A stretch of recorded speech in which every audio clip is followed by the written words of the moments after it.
I'd like to discuss with you the alternative minimum tax. The alternative minimum tax is a very complex topic. Frankly, it strikes fear into many taxpayers. It's been around a long time. It was first passed in 1970. And to give you an idea of the growth in the size of the alternative minimum tax, back then it applied to about 20,000 people and raised about $100 million. Today it applies to over 4 million people and raises over $100 billion.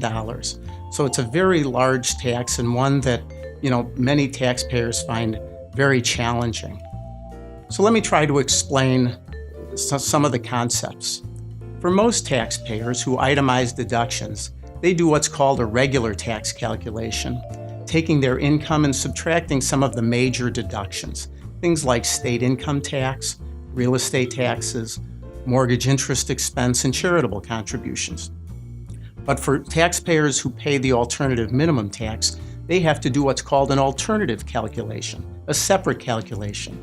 And in that calculation, certain items aren't deductible. Important things like state income taxes and real estate taxes.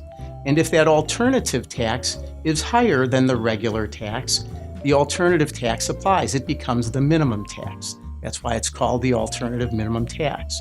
And it often applies to taxpayers who have large state income taxes, large real estate taxes, or high capital gains.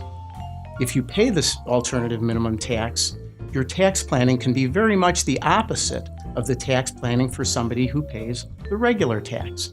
So if you have any questions about whether the alternative minimum tax applies to you, and if so, what tax planning steps you should take, you should really contact your CPA.